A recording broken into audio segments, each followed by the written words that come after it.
I hear a lot of echo. Is that?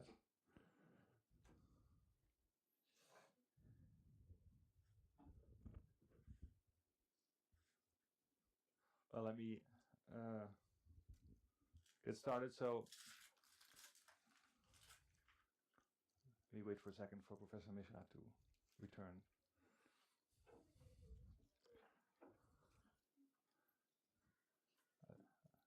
I think it's a bit better now.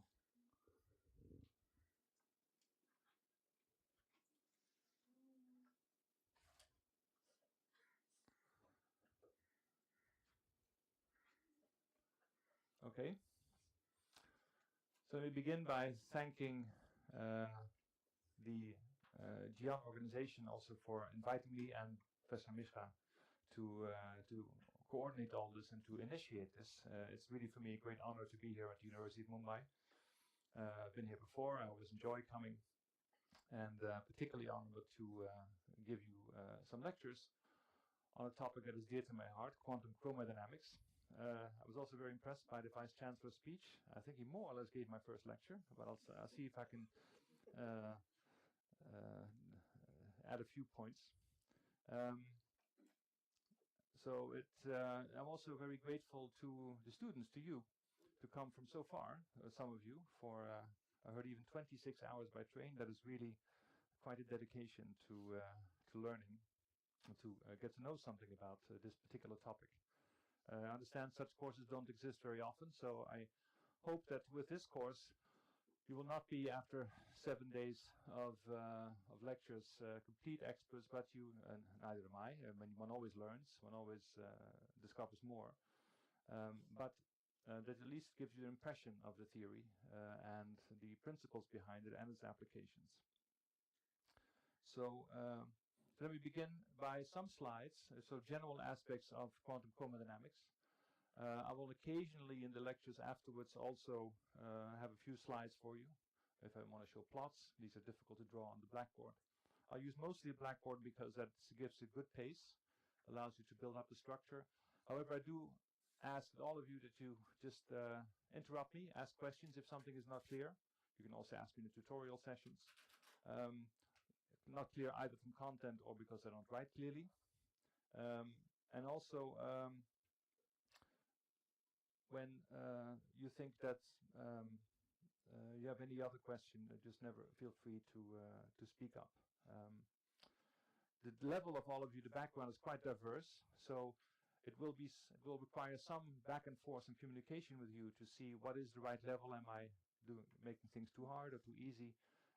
Probably be difficult to reach 100% coverage for all of you, but the best is to communicate about this. Let me know, either here or in the tutorials, and then we can see if we can fix a gap or maybe increase the challenge. As Anurada said, there will be some lecture notes released bit by bit. There will be some lectures later today, and then also some notes further on in the course. So let me begin just by a few slides. And just to give you a sense of what QCD, quantum chromodynamics, is. And this is what it is. We can stop now and leave you to work out all the details, but I maybe should spend some lectures doing that. So this is really the Lagrangian, and we'll certainly return to that. But out of this beautifully simple formula comes all of this mess, and this is a picture, a cartoon really, of the outcome of a high energy collision such as occurs at the Large Hadron Collider. Two particles coming in and lots of stuff coming out. A huge complication of jets, of streams of hadrons and pions. The loopy lines are gluons and the straight lines are quarks. We'll see all of that also in the future. So this is a bit of this transition we'll understand more about. So let me start you with the terminology of partons and hadrons. And this is a old bubble chamber picture. You know what these particles are? These are not the gluons. Right? So this is just a charged particle in a magnetic field making a little helical surface. So, but it's a nice picture of all the stuff that goes on at very small scales. So in these lectures, I chose the topic of QCD because in particle physics, QCD really is everywhere, particularly when you collide protons, bags of quarks and gluons, such as the LHC does. And when you collide these things, an enormous mess appears, and we try to understand the structure of what is behind that mess, and can we recognize through the mess lessons to learn about fundamental things. The Vice Chancellor mentioned that progress seemed to reside in the 6th decimal place in the late of the 19th century. At present, with the Standard Model working so well, we're in a somewhat similar situation that we have to really understand the details of every prediction we make, and any small deviation, if it's solid, will signal something new. We will not have the attitude that we've discovered everything now. That we've learned from the 19th century, but we're in a similar situation where we need to know very precisely the backgrounds or foregrounds, if you wish, to really get to the very interesting signals. So that's really the practical use of QCD, really try and see, can we understand the QCD dynamics at the LHC as precisely as possible for discovering new things. But that's not the only reason. It's not just trying to remove the background, but QCD is a theory in and of itself. It is the only non-abelian, unbroken gauge theory, the purest form of a non-abelian gauge theory that we have in nature. So from that point of view alone, it is worthwhile to see how does it really work. And it behooves us to study it in the best possible way. And it can be also, besides this, a model for perhaps the unified theory that we still seek. So this is the contents of the course. Yeah. What do you mean by unbroken in the last slide? Well, the electroweak theory in the Standard Model is spontaneously broken by the Higgs mechanism. So it is also non-abelian, but it doesn't have massless gauge bosons. So this is the real overview of the content. So I'd like to give you the following things to see if you recognize already a few things. So I'll start with general aspects of QCD, partons and hadrons. Particularly this first item I'll discuss in slides. I'll come to these things, the Feynman diagrams, the structure of cross-sections in the course, part distribution functions I will cover. Then we go to higher order quantum aspects of the theory, so with loop diagrams, and understand the issue of ultraviolet divergences, renormalization, and asymptotic freedom, a very key property, Nobel Prize 2004, sorry. And then the Brownian process, a wonderful process to learn from, but it's also been physically very important. And then we go to something that you don't often see in field theory courses, infrared divergences. The Landau equations, the Kinoshitani-Nauenberg theorem, the issue of factorization. This factorization is the key to why we can have theoretical predictions for the LHC. And then in the final part of the course, I'd like to go beyond one loop, the first order correction, to immediately to all orders. Then we look at things like so-called resummation and apply that also to modern day cross-section. So this is really from the basic structure of the theory to its applications at the LHC. All of this will come by in this course. So let me talk a little bit about the background, why this theory came to be the way it was, without spending too much time on that. So the theory, quantum field theory, is always defined through a Lagrangian, the QCD Lagrangian, and here it is. We'll reconstruct it in a moment on the blackboard. But you see here how short it is. It fits on one line, or on a T-shirt if you wish. The old hope that to have the world formula T-shirt, well, it exists at least for one of the interactions. So beautiful though it is, the consequences can be messy, as I told you. So in the 60s, the strong force, the one that holds the protons and nuclei and neutrons together in the nucleus, was not that well understood. It wasn't even sure it was a quantum field theory. There was the quantum field theory of electrodynamics, but the rest was a bit unsure. People thought of bootstrap models and all kinds of other ways, even abandoning the Lagrangian concept. But insight was coming. So first was there lots of discoveries of particles, not elementary particles, but composite ones, the pion, the rho, the k, etc. There was a whole zoo, and there was the famous phrase that every physicist will have his own particle. So, and all of these have excited states as well. So all of these names, maybe you've seen them. I will certainly not go into all the properties of these, but out of this mess, and to see that much, just a collection of things, people look to see is a structure in that collection of discoveries. And this is where Gell-Mann and Murray Gell-Mann and George Zweig came in, and they realized that if you would assume, at least mathematically in first instance, that there is something called, let's call them quarks, which he picked up from a book by James Joyce, and if you make judicious combinations of those quarks, assign those quarks and properties, you precisely reproduce all of these discovered particles just by combining them like Lego blocks. So you take a so-called up quark, and a down quark, take two ups and one down, and you have a proton. Works with charge, works with other properties too. If you take an up and an anti-down, you have a pion. So out of those few building blocks, the so-called the eightfold way, they were able to provide a structure. But even at the time, they felt this is a nice mathematical construction, but there's no reality to these particles because these quarks have fractional charge, a third, two-thirds, which was never seen. So this really gave them a bit of an unreal quality. But nevertheless, it was, of course, the very first hint that there was something more to discover about the strong interactions than all these mesons and baryons. It was also not clear that you could use something like perturbation theory, because the basic carrier of the strong force was thought to be the pion. That's what Yukawa also thought. And the pion nucleon coupling constant is about 13. That's not a small number. You cannot do perturbation theory in the number 13. Right? You need something smaller than 1.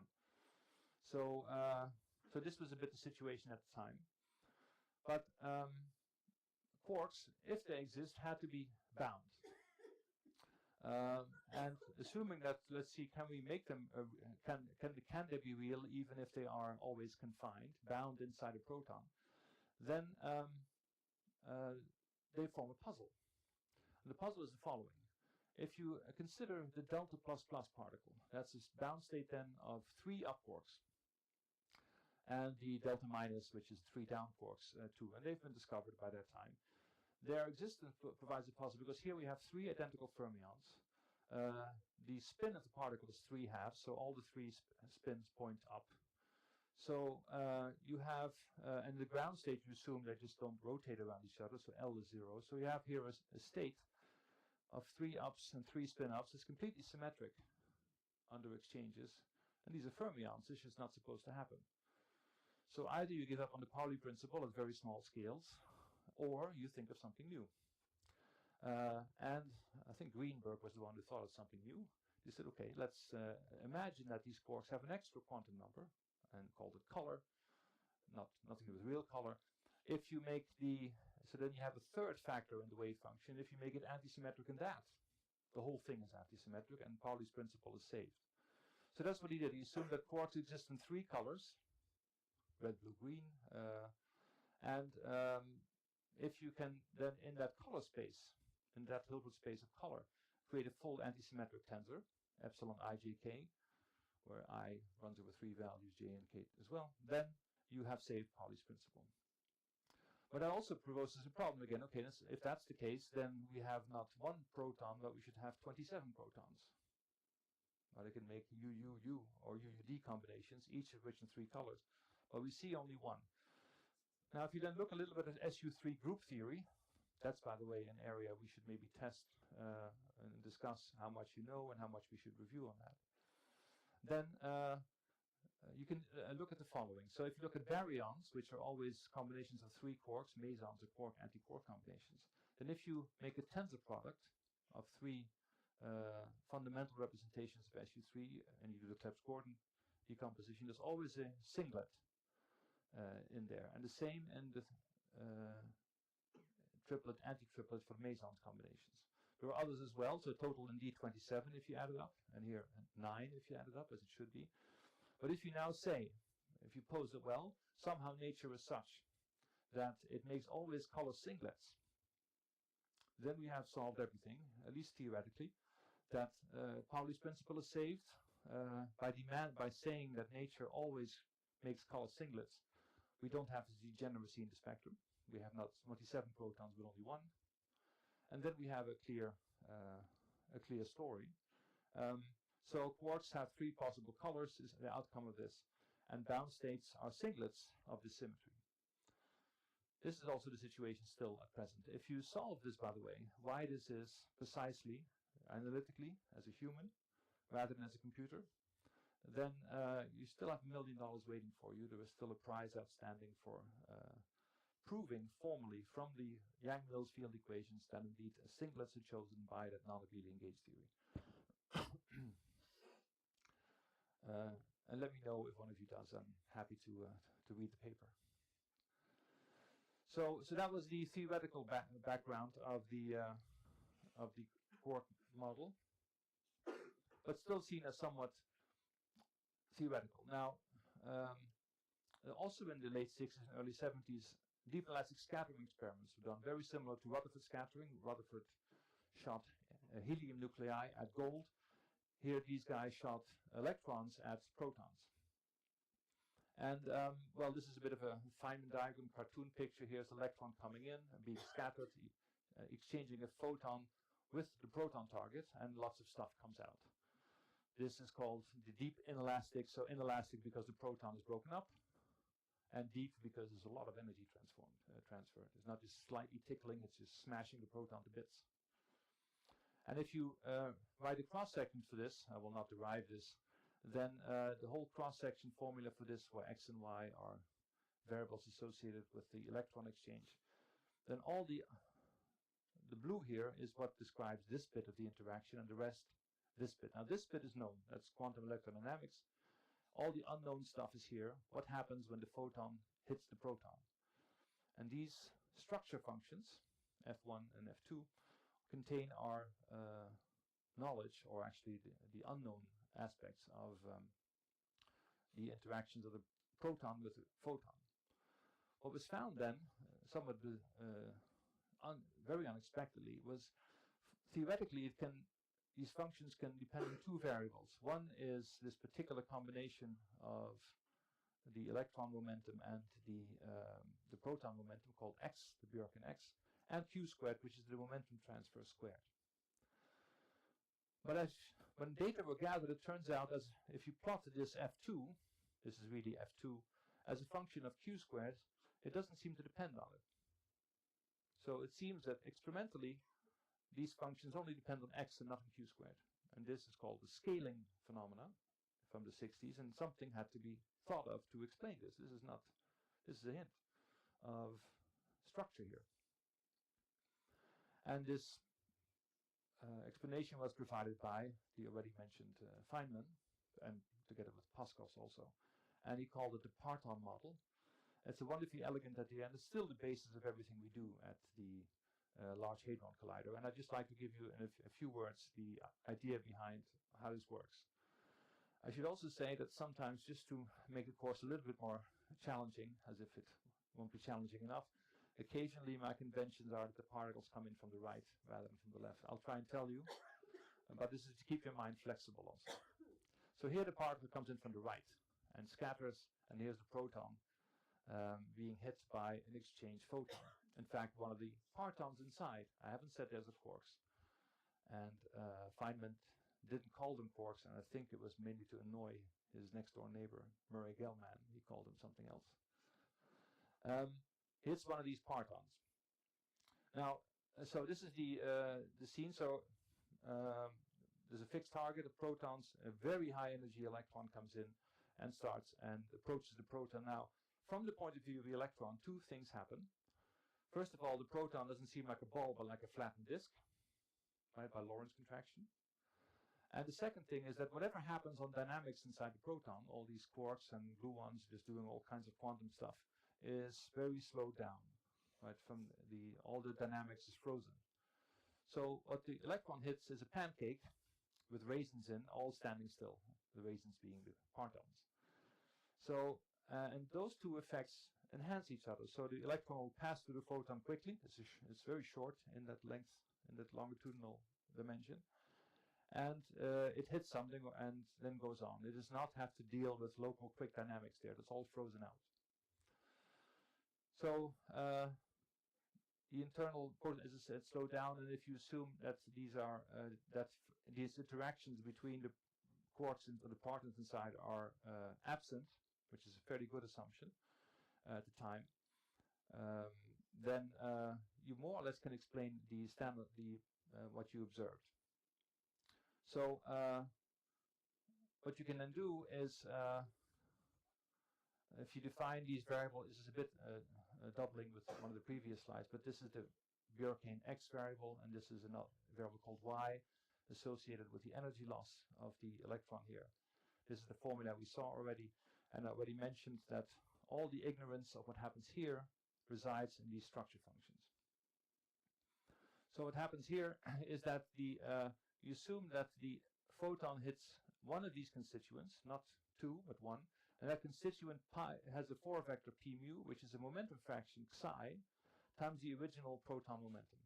Psi is a fraction between 0 and 1. If you then do some basic kinematics, maybe we can, if you haven't seen this before, we can practice it in the tutorials.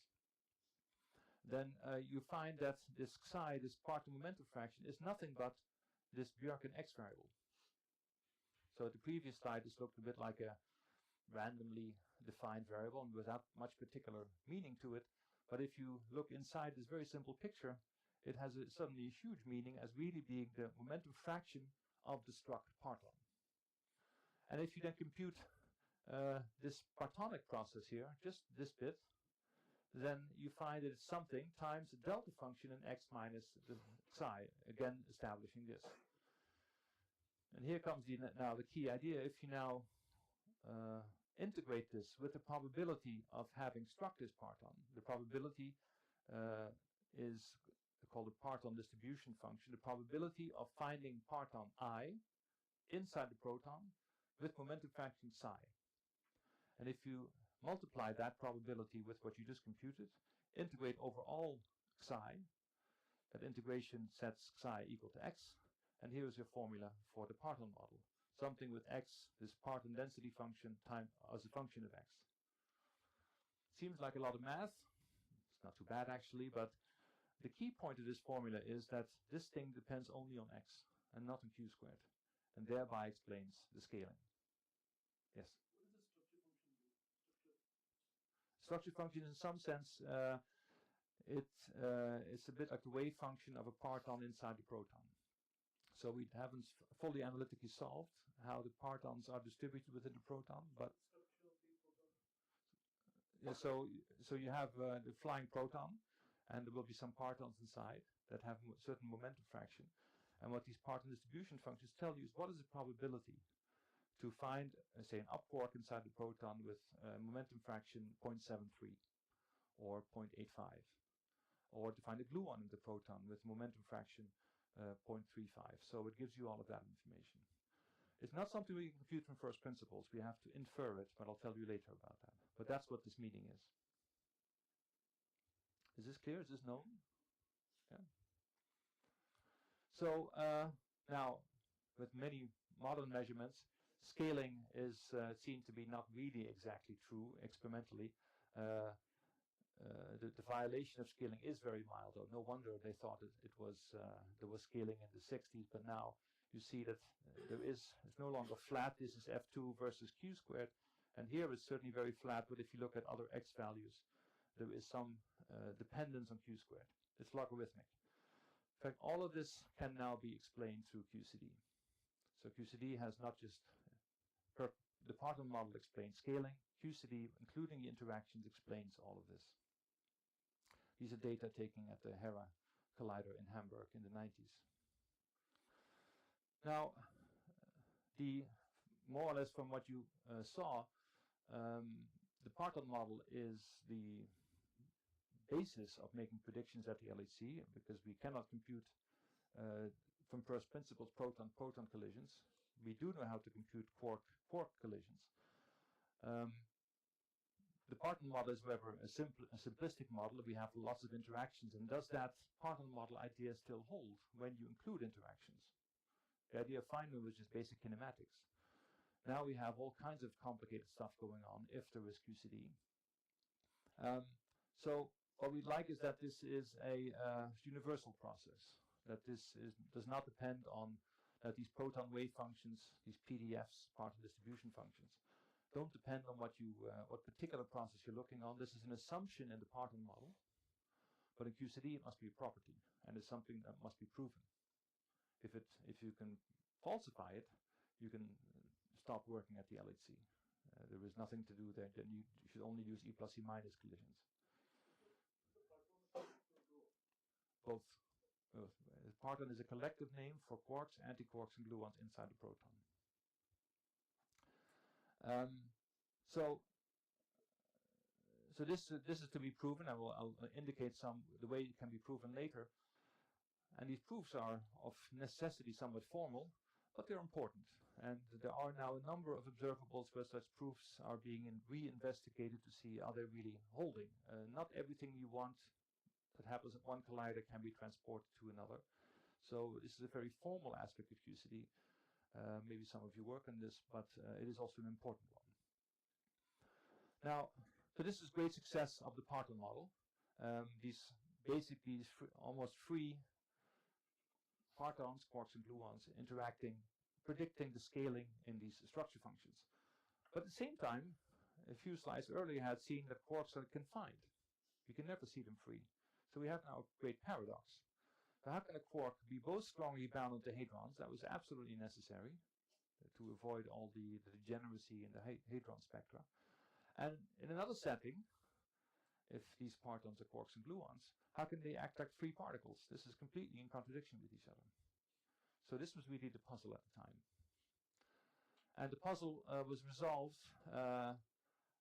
by the coupling, the interaction strength of the quarks and gluons.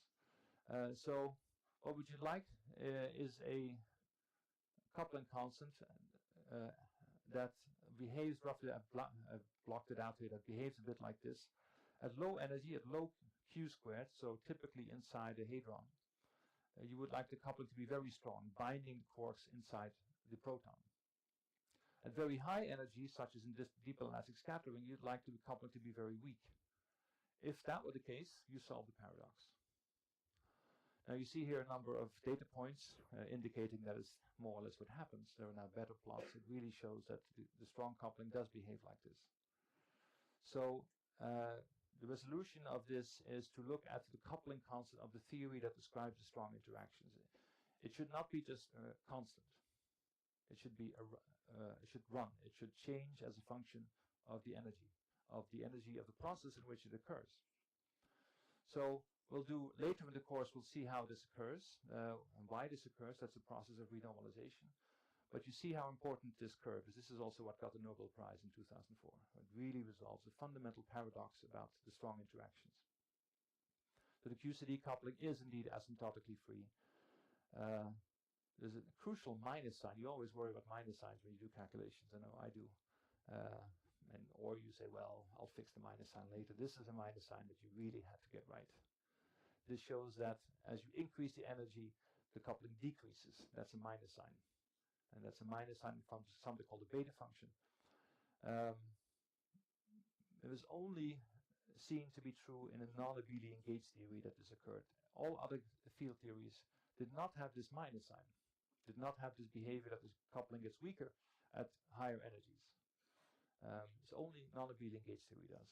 And that's really what cemented QCD, which is a non-abelian gauge theory, as the theory of the strong interactions. It describes the low energy and the high energy regime and solves the paradox in between. This minus sign has now entered popular culture as well. I don't know if you know the American TV show The Big Bang Theory. And some of you have seen it. In one episode, indeed, one of the antagonists of one of the main characters fixes the minus sign by that Sheldon, who's one of the characters, has missed in his thing. So Are you saying as the momentum increases, the screening decreases? That's right. It's anti-screening. It's anti-screening. So this is the last slide. So I will get back to some of this, but in the end, that's the beautiful story. I will do some more, I think, more field theory work in the first and the second lecture today. And then I'll end up with basically how we use QCD in perturbation theory. And perturbation theory means finding rules I've collected them here. There also will be the notes that I hand out. Propagator of a quark, propagator of a gluon, interaction of a gluon with a quark, and the 3-gluon interaction. That will be some of the basis of the stuff we will analyze later. And we'll get through all of these indices, but they all are also later. So this is really how we'll use QCD in practice these days to predict cross-sections at the LHC using these Feynman rules, stringing them together into Feynman diagrams and computing them. But let's not forget that it is really, again, nature's only purely realized non-abelian gauge theory, and a beautiful theory in and of itself. So the thing I'd like to propose is to first return to the foundations of what a gauge theory really is. You've had some field theory in previous courses, perhaps not so much in gauge theory. I'd like to address this a bit, first in abelian and then non-abelian gauge theory on the blackboard, and then take it from there. Are there any questions so far? I appreciate your questions. It's very nice that you get to get questions in there. What does monotheism imply? I'll say this. I'll keep it a surprise. Yeah. I'll give you one hint. It's not named after someone called non-able.